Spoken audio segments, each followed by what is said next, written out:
Movie के शुरू में सारा नाम की एक लड़की को दिखाया जाता है जो अपने मॉम डैड और बड़ी बहन के साथ रहती है। यहाँ पर सारा अपने डैड से कहती है कि मुझे एक पार्टी में जाना है, इसलिए आपकी परमिशन चाहिए, लेकिन उसके डैड डॉन इसकी परमिशन नहीं देते, जिससे सारा नाराज हो जाती है और अपने रूम में चली जाती है। रात को सारा का फ्रेंड क्रिस्टोफर घर के बाहर आता है, तब सारा चुपके से घर से निकलती है और उसके साथ चली जाती है। सारा पूरी रात उस पार्टी में खूब इंजॉय करती है और जब वो सुबह घर आती है तो उसकी मॉम और बहन उसके पास आकर के बैठते हैं। ये तीनों आपस में बातें कर रहे थे। तब सारा उन्हें बताती है कि वो 3 महीने बाद 18 साल की हो जाएगी। इसके बाद वो अपने फ्रेंड के साथ रहने के लिए चली जाएगी। सारा के डैड उसकी ये बात सुन लेते हैं। अब ऐसे ही 3 महीने का वक्त गुजर जाता है। फिर एक दिन सारा और उसके डैड दोनों घर पर अकेले होते हैं। तब उसके डैड सारा से कहते हैं कि बेटा मुझे तुम्हारी हेल्प चाहिए, दरअसल मुझे बेसमेंट में कुछ सामान रखना है। ये सुनकर के सारा उनकी हेल्प करती है और ये दोनों एक सामान को लेकर के बेसमेंट में पहुंच जाते हैं, जहां पर उसके डैड एक सीक्रेट दरवाजे को ओपन करते हैं, जिसके बारे में सारा कुछ नहीं जानती थी। उस सीक्रेट रूम को देख कर के सारा भी हैरान हो गई थी। इसके बाद सारा और उसके डैड दोनों उस रूम के अंदर जाते हैं। तभी सारा के डैड मौका देख कर के उस सीक्रेट रूम से बाहर आ जाते हैं और दरवाजे को लॉक कर देते हैं। सारा अब अंदर लॉक्ड हो चुकी थी। वो बहुत चीखती और चिल्लाती है, लेकिन उसके डैड दरवाजा नहीं खोलते। इसके बाद उसके डैड ऊपर आ जाते हैं। इधर दरवाजे को लॉक करने के लिए पासवर्ड लगे हुए थे। जब सारा लॉक खोलने के लिए उल्टे सीधे पासवर्ड लगाती है तो यहाँ की लाइट चली जाती है। सारा को कुछ भी समझ में नहीं आ रहा था कि आखिर उसके डैड ने ऐसा क्यों किया। वो जोर जोर से चीखती चिल्लाती है और उसकी आवाज भी उस रूम में बने हुए वेंटिलेटर से उसके डैड तक पहुँच रही थी। इसीलिए अब उसके डैड उस वेंटिलेटर को भी बंद कर देते हैं ताकि सारा की आवाज उस सीक्रेट रूम से बाहर ना आ सके। उधर सारा उस बॉक्स को खोल कर के देखती है जिसे वो अपने डैड के साथ इस रूम में लेकर के आई थी। उस बॉक्स में उसी का सारा सामान मौजूद था। वहीं दूसरी तरफ सारा की मॉम और बहन जब घर पर आती है और काफी देर हो जाने के बाद भी जब सारा नहीं आती तो वो दोनों बहुत ज्यादा परेशान हो जाती हैं। ऐसे ही 2 दिन का वक्त गुजर जाता है और सारा की मॉम को उसका कहीं भी पता नहीं चलता। तब वो एक पुलिस वाले को अपने घर पर बुलाती है। वो पुलिस वाला कहता है कि हमें थोड़ा और वेट करना चाहिए, हो सकता है वो आपसे कांटेक्ट करे। वहीं हम सारा के डैड डॉन को देखते हैं जो बेसमेंट में जाते हैं। सारा को भी उनके अंदर आने की आहट सुनाई देती है। तब वो एक जगह पर छुप जाती है। अब जैसे ही उसके डैड अंदर आते हैं वो अचानक से हमला कर देती है और यहाँ से भागने लगती है, लेकिन उसके डैड ने दरवाजे को बाहर से पहले ही लॉक कर रखा था। अब उसके डैड को बहुत ही ज्यादा गुस्सा आ गया था। वो सारा को पकड़ करके फिर से उसी रूम में ले जाते हैं और उसके साथ जबरदस्ती करते हैं। इससे सारा को बहुत ज्यादा दुख होता है। सारा को कुछ भी समझ में नहीं आ रहा था कि आखिर उसके डैड उसके साथ ऐसा क्यों कर रहे हैं। अब ऐसे ही सारा को इस बेसमेंट में कैद हुए 21 दिन हो चुके थे और आज उसका बर्थडे होता है, इसलिए उसके डैड उसके लिए केक लेकर के आते हैं। वो सारा से जैसा जैसा कहते हैं वो वैसा ही करती रहती है, क्योंकि उसके डैड ने उसे वादा किया था कि अगर वो उनकी बात मानेगी तो वो जल्दी ही उसे यहाँ से निकाल देंगे। यहाँ पर उसके डैड एक बार फिर से उसके साथ जबरदस्ती करते हैं। वहीं दूसरी तरफ सारा की मॉम और बहन बहुत ज्यादा परेशान नजर आ रही थी। सारा के डैड अपनी वाइफ से कहते हैं कि सारा ने खुद ही कहा था कि वो 18 साल की होने के बाद अपनी फ्रेंड के पास चली जाएगी, लेकिन सारा की मॉम को लग रहा था कि जरूर उसकी बेटी किसी मुसीबत में है, क्योंकि वो अच्छी तरह से जानती थी कि सारा सिर्फ ऐसा कहा करती थी, वो इस तरह का गलत कदम कभी नहीं उठा सकती। फिर कुछ दिनों बाद सारा के डैड उसके लिए घड़ी और टीवी लेकर के आते हैं, क्योंकि सारा ने इसके लिए उनसे डिमांड की थी। वहीं हम सारा के पास एक फ्रूट कैन को देखते हैं जिससे वो एक हथियार बनाती है ताकि अपने इस हरामी डैड का काम तमाम कर सके। उसके डैड जब दरवाजे के दूसरी साइड होते हैं तब वो उन्हें अपने पास आने के लिए कहती है। इससे उसके डैड को डाउट हो जाता है कि जरूर ये लड़की कुछ न कुछ प्लान करके बैठी है। अब वो जैसे ही सारा के करीब आता है सारा उस पर हमला कर देती है, लेकिन उसे पहले ही डाउट हो चुका था इसलिए वो बच जाता है। इसके बाद वो सारा को बड़ी बेरहमी से मारता है। फिर अगले दिन हम क्रिस्टोफर को देखते हैं जो सारा के घर पर आता है और उसके डैड से पूछता है कि सारा कहाँ है, लेकिन वो उसे साफ मना कर देते हैं कि मुझे नहीं पता। अब ऐसे ही वक्त गुजरता जाता है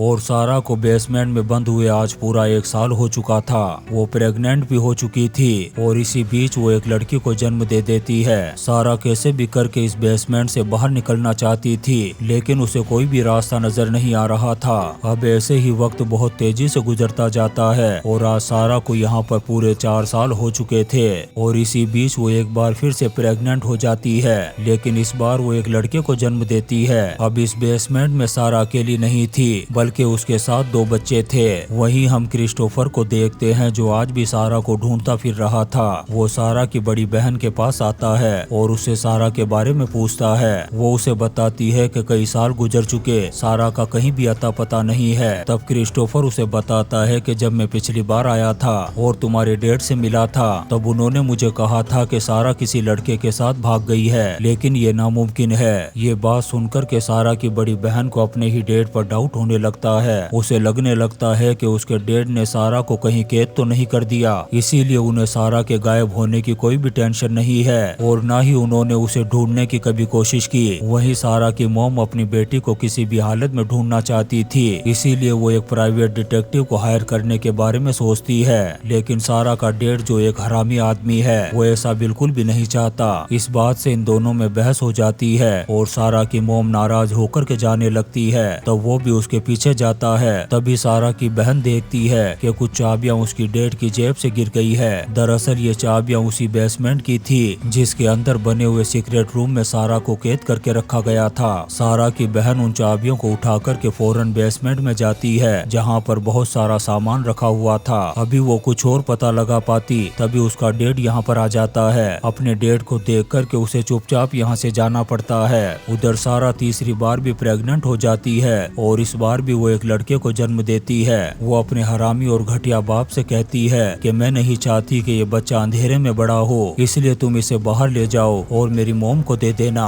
यहाँ पर डॉन थोड़ी देर तो कुछ सोचता है, फिर उस बच्चे को अपने घर के दरवाजे के बाहर ले जा करके एक झूले में रख देता है। उसने सारा से एक लेटर भी लिखवा लिया था जिसमें उसने लिखा था कि मैं बहुत गरीब हूँ और इस बच्चे को नहीं पाल सकती, इसलिए आप इस बच्चे को अडॉप्ट कर लो। सारा की मॉम जब उस नोट को पढ़ती है तो उस बच्चे को उठा करके अपने गले लगा लेती है। यहीं पर हम एक और लेटर को देखते हैं जो सारा ने उस बच्चे के नीचे रख दिया था। उसमें उसने लिखा था कि डैड ने मुझे बेसमेंट में कैद करके रखा हुआ है, लेकिन वो लेटर उसकी मॉम के बजाय उसके डैड के हाथ लग जाता है। इससे उसे बहुत खतरनाक गुस्सा आ जाता है। वो फौरन बेसमेंट में जाता है और एक बार फिर से सारा के साथ जबरदस्ती करता है। ऐसे ही वक्त गुजरता जाता है और आज सारा को इस बेसमेंट में कैद हुए पूरे 14 साल बीत चुके थे। उसके बच्चे भी बड़े हो चुके थे। उसकी बड़ी बेटी खूबसूरत होने के साथ साथ अब जवान भी दिखने लगी थी। वहीं सारा का बाप जो हरामी और घटियापन की हदों को पार कर चुका था, अब उसकी गंदी नजर सारा की बड़ी बेटी पर थी। सारा उसके इस गंदे इरादे को भांप जाती है।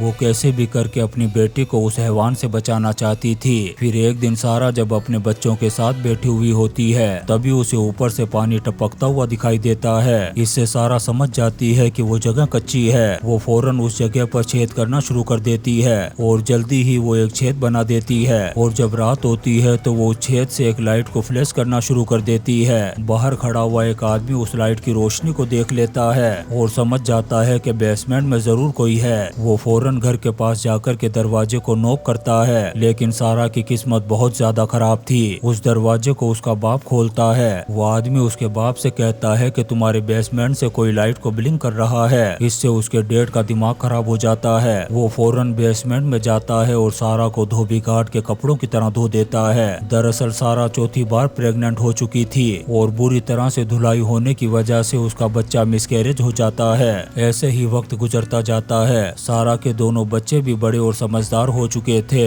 उन्हें समझ में नहीं आ रहा था कि यह आदमी उनकी माँ को किस बात की सजा दे रहा है। जब वो इस बारे में अपनी माँ से पूछते हैं तो सारा उन्हें सारी सच्चाई बता देती है और कहती है कि वो आदमी कोई और नहीं बल्कि मेरा बाप है और तुम्हारा भी बाप वही है। जब सारा के बाप को इस बात का पता चलता है कि सारा ने अपने बच्चों को सारी बात बता दी है तो उसे फिर से गुस्सा आ जाता है और वो एक बार फिर से सारा की धुलाई कर देता है। यहाँ पर सारा की हालत बहुत ज्यादा खराब हो चुकी थी। वो अपने बॉयफ्रेंड क्रिस्टोफर को याद करती है जिससे वो बहुत ज्यादा प्यार करती थी, लेकिन जब सारा को पता चलता है कि उसकी बेटी को अस्थमा है तो वो फैसला करती है कि चाहे कुछ भी हो जाए वो अपनी बेटी को यहाँ से निकाल करके रहेगी। वहीं दूसरी तरफ सारा के बाप को नौकरी से निकाल दिया जाता है और धीरे धीरे करके उनके सारे पैसे भी खत्म हो जाते हैं। उन पर बहुत सारा बैंक का लोन भी होता है, इसलिए उसे अब कैसे भी करके इस घर को खाली करना होगा। लेकिन वो सोचने लगता है कि अगर ऐसा हुआ तो उसके सारे करतूत दुनिया के सामने आ जाएंगे। इसलिए वो फैसला करता है कि वो सारा और उसके बच्चों का काम तमाम कर देगा। इसलिए वो अपनी गाड़ी को एग्जॉस्ट फैन के करीब ले जाता है और उसका धुआं बेसमेंट में छोड़ना शुरू कर देता है ताकि सारा और उसके बच्चों की दम घुटने से मौत हो जाए। लेकिन तभी सारा का वो तीसरा बच्चा जो उसकी मोम के पास रहता है, अचानक से वो वहाँ पर आ जाता है, जिससे सारा के बाप का ये सारा प्लान फेल हो जाता है। अब ऐसे ही वक्त गुजरता जाता है और आज सारा को बेसमेंट में 20 साल हो चुके थे।